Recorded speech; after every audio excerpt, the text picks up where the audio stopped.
What's going on, guys? Welcome back to Unastrologetic. We just got done with episode 6 of House of the Dragon, and honestly, this was probably my favorite episode so far. Like, it really felt like a Game of Thrones episode. I was loving it. Besides the dragons, which were awesome, the chess pieces are like all starting to move now, and we can sort of see where certain things are going, and I'm loving it. Also, like 10 years have passed since the last episode. Everyone's all grown up. King Viserys is still alive. Don't know how, don't know why. Seriously thought he was gonna be dead, but no, he's still alive, which is awesome too. The main players in this episode were Rhaenyra and Alicent, but I think I want to go to Daemon first, just because there were a bunch of things that happened in this episode that really stayed true to the signs that I chose for him. So originally I had him as Leo Sun, Capricorn Moon, Scorpio Rising, and yeah, just him just constantly feeling lost when he doesn't have a purpose or something to do, like, just makes sense. With Capricorn moons, it's about work and duty and titles. And if they don't have a place, if they don't feel useful, they do get depressed. And with Leo suns, it's, when they're not needed. I mean, it doesn't really have to do much with work, like a Capricorn moon, but it is similar. Leo suns, they have to feel needed because they want that sort of attention. And because he doesn't have that direction or that purpose, that Scorpio rising also comes out too. It's just that whole brooding demeanor, that whole attitude, that essence of just, I'm going to mope around and spend all my time in the library. That whole thing. But yeah, it's his Capricorn moon. He's depressed. He doesn't have purpose. They're not even in Westeros, because I honestly feel like if he stayed in Westeros, he'd be even more sad, because he would realize, like, yeah, I'm really not needed here, So him going to Essos, like, that did make sense to me. Or I don't know if it was Essos, but like I definitely wasn't in Westeros. And even in one of the scenes, his wife was saying, they're using us. And he replied with something like, I know, it's refreshing, isn't it? So for me, when I heard that, I was like, wow, yeah, that is Capricorn moon right there. He loves his kids, he loves his wife, but he's just, that emotion just isn't there. Especially when he's not doing what he really wants to do. Things aren't going the way he planned. So it's really cutting his ego pretty badly. And a couple other things that I noticed that were true to a Leo's son was, yeah, him living that lavish type of lifestyle with his family. And also when he was riding his dragon with his wife on Vhagar next to him, he sort of pulled up next to her and was like, look, no hands, just showing off. I feel like that's a very Leo Sun Capricorn moon kind of thing to do. Like, even though you're riding the bigger dragon, like, I could ride with no hands, I'm still better than you. I have to be a little extra, a little dramatic. But yeah, I think Daemon signs, Leo Sun, Capricorn moon, Scorpio rising, like, they really are holding true. And for his wife, Lady Laena, oh man, I really wish she was in this longer. I only went with her sun sign as Aries, just because of the way she went out. She went out like a G, like, just super extreme, no fear. And yeah, she said she wanted to die a dragon rider's death, and she did it. And I feel like with everything that happened to Daemon this episode, like him being depressed because he has no purpose, he doesn't feel useful, and now his wife is dead, he's gonna have a chance again to shine, basically, because I feel like Rhaenyra is definitely gonna need his help. All right, moving on to Rhaenyra. I think her signs are holding up pretty well too. I had her as a Taurus sun, Gemini moon, Virgo rising. And I think in this episode, that Gemini moon definitely came out. We got to see a lot of that. First her just trying to get away with having bastard kids, basically. And when her kid was like, is Sir Harwin my father? Am I a bastard? I thought her response was really interesting. Definitely a Gemini moon. Like, instead of just explaining the truth, like, she She explained half of the truth. You know, she didn't say, yeah, you're a bastard. She said, you're a Targaryen. That's all that matters. Another great example of her Gemini moon was during that meeting when she proposed the marriage of her son to Alicent's daughter. You know, it was like she kind of felt like nobody was probably listening to her, or she felt a little stupid. And that's the thing with Geminis, like they want to be heard, you know. So I feel like towards the end, like she just sort of made that split decision to show diplomacy through the marriage proposal. And that split decision was her Gemini moon reacting right there. And then the whole proposal itself was a great idea, you know, and I think that was very much that Virgo rising, just knowing what the right thing to do is all the time. And then obviously like the Taurus with that Virgo rising, that earthiness, you know, it's grounded, you know, and it's all common sense. Like she knew when she had no one in the corner, like it was time to get the hell out of there. Like they needed to go to Dragonstone. So I thought that was a great example of like her earth elements, and also that Gemini moon just being adaptable. And yeah, other examples of that Taurus sun, like her being stubborn about walking her baby across that castle. Like she didn't care that she was leaving like a trail of blood behind her. She was like, nope. She knew what was up. She had to. And when she was talking to Laenor about having him stay there by her side, she was just like, hey, we made this deal. I kept my end of it. Like that's a very Taurus sun kind of thing. They don't usually go back on their word, and they don't like it when other people are inconsistent, you know, and flip-floppy. Taurus suns need that consistency and that stability. You know, without it, they feel unsafe. And with that Virgo rising, you know, there's a little bit of that in there too. You know, they need to have a sense of control over situations. As for Laenor, I wasn't too sure about his signs in the last video, but the ones I chose after this episode, they might hold up. We'll see. I chose Sagittarius sun, Taurus moon, and Aquarius rising. I did want him to have a Scorpio moon, like I said in the last video, just because, like, I mean, he did seem very emotional, but I really wanted him to get like that revenge for his boy Joffrey. But yeah, after seeing him in this episode and, you know, him crossing paths with Sir Criston and like nothing was said, I don't know, I feel like a Scorpio moon would have already like done something about it. But who knows, you know, because he's trying to keep his secret at the same time too. And I think he knows that Sir Criston might know something. But I chose Scorpio's sister sign, Taurus, and I went with that for his moon. Because yeah, he seems to enjoy like the finer things in life, you know, and he needed to be reminded about the deal that Rhaenyra brought up, but he, you know, he didn't seem hesitant about anything. He was kind of like, oh yeah, you know, you're right.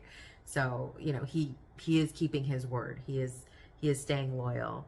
I gave him a Sagittarius sun just because like he loves to travel, like whether it's because he's on a boat full of men or not, like he doesn't like to be held down in one place, it seems. So yeah, that's why I chose Sag. He enjoys the partying and the drinking and yeah, and being in court and drinking all the fine wines and all that stuff. So I think that's a very Sag Taurus moon kind of thing. And Taurus moons also, they are very sensitive. I feel like out of all of the earth moons, Taurus moon is definitely the most sensitive. You know, the moon is exalted in Taurus, and so like it's, you know, it just wants to be comfortable, it wants to be cozy, and it does want, you know, stability at the same time. And he knows that with Rhaenyra, like he does get that. And Aquarius rising, you know, I feel like he does appreciate Rhaenyra and her open-mindedness, but also he likes to keep his distance, you know, and he also gives Rhaenyra her space also. Like he respects the space, you know. So I think Aquarius rising fits. All right, so moving on to Alicent. I still have her as a Cancer sun, Virgo moon, Libra rising. And I honestly was on the fence about switching out that Cancer sun with a Scorpio sun. because I was like, wait, is she gonna be the next Cersei? Like, what's going on here? But then I kept it as Cancer because after watching the episode, I was just like, you know what? She's not really plotting any kind of revenge. Like, she's going up against Rhaenyra because she's still trying to protect her family, you know, and herself. And it wasn't about like getting back at Rhaenyra. I mean, if she was like, it would probably only be for like Rhaenyra like lying to her in that last episode. But you know, I think she's petty, but she's not that petty. You know, it really was more about like protecting herself and her family, and also not having the whole realm like break out in warfare. And I wasn't thinking Scorpio Moon either, because she really does have like a lot of nervous energy in her. Like, she seems like very anxious, you know, from when she was a kid, biting her fingernails, and then now it's like anything stressful that she has to deal with, she kind of like steps to the side and does this like heavy breathing, you know. So I feel like that anxious energy, you know, comes a lot from like Cancer and Virgo, especially Virgo moon. And also, yeah, she's very analytical, you know, when she is expressing her emotion. She did snap at her son, but when she snapped, you know, she like went down the list like, no, you don't understand. You need to do this because of, you know, X, Y, and Z. Like, there were legitimate reasons. And she wasn't just yelling at him because she felt a certain way. She was probably just, you know, obviously just frustrated. But even when she was expressing that emotion, she went down the list and told him all the reasons why he had to do what he had to do. She's trying to do the right thing. She's basically using everything that her father taught her. I believe she even said the same words to her son that Otto said to her. But yeah, she's basically just like taking a page from his book. I think that's a very Libra rising thing to do, like basically like taking on the personality of somebody else. And obviously, yeah, she's very tactful. So yeah, I don't know. Maybe I might change it to Scorpio later, but I honestly don't think she is one. That Cancer sun makes more sense to me, you know, because she seems like a great caretaker anyway, you know, besides being a mother. Like, she does take care of King Viserys, even though, you know, she doesn't even like doing it sometimes. You know, when she was grabbing a blanket for him, like shoving the blanket on him, you know, she still did it. And that's a very Virgo thing to do also. Like, Virgos, they can't help it, but they just help all the time. They want to help. And also at the end, when Lord Larys basically murdered his brother and father, she was quick to kind of say like, I didn't ask for this. And she's like starting to feel nervous, like, oh my God, like what just happened? What did I do? And her saying like, I didn't ask for this could also mean like, I have nothing to do with this. This is not my fault.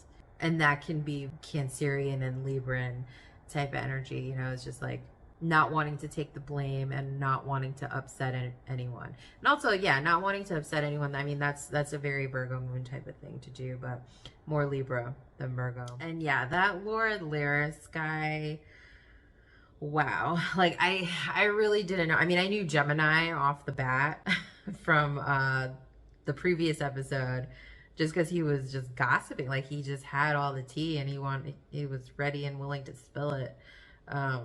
With him, I'm not too sure. Like, I just knew like Gemini was definitely one of them. In King Viserys, I still have him as a Libra sun, Aquarius moon, Pisces rising. When he was in that meeting where Rhaenyra was proposing the marriage of her son to Alicent's daughter, and he was like, what a judicious proposal, or something like that. I was like, that is such a Libran thing to say. Like, it was just perfect.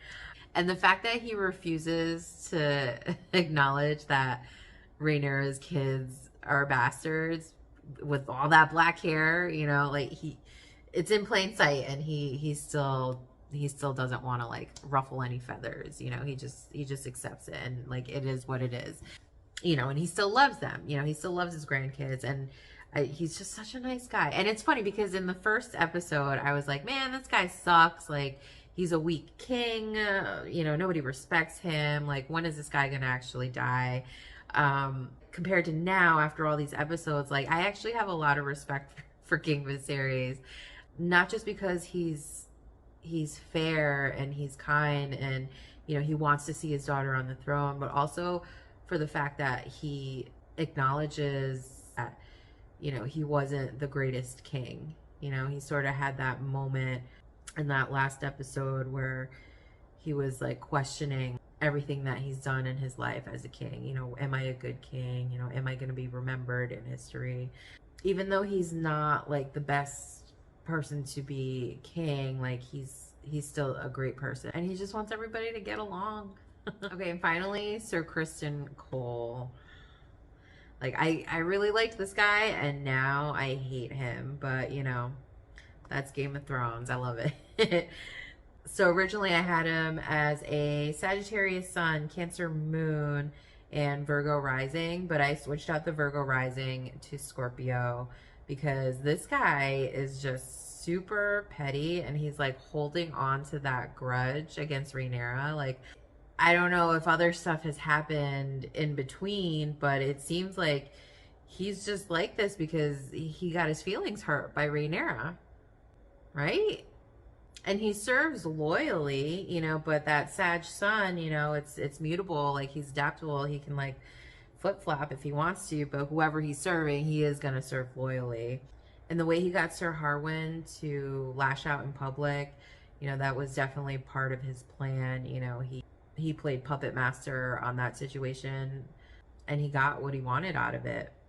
And I think you could also see like the Sag sun and the Cancer moon like come out a little bit there too, when they were training with the boys, because Sir Criston, like he still does have that like that fiery energy where he could just like fly off the handle at any time, especially with that Cancer moon where it's just like that explosive reaction. You got to really see that.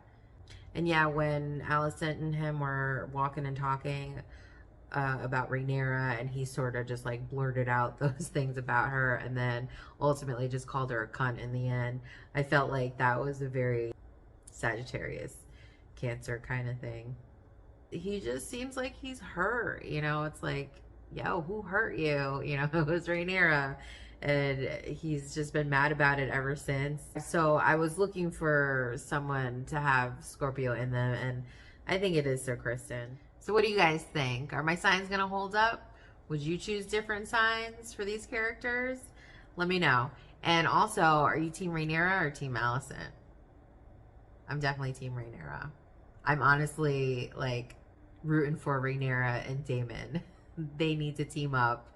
I'm ready for shit to go down. Like, I'm so excited. Like I said, like, it really feels like Game of Thrones again. Like, the first, you know, 5 episodes, like, you know you're watching House of the Dragon, but it didn't, and it's connected to Game of Thrones, but it didn't really feel like Game of Thrones. This episode, I really felt it, and that's why I can't wait. Episode 7 can't come soon enough. I'm super excited. But anyways, I hope you guys enjoyed the video, and I'll be talking to you guys soon. That's it for now. Bye.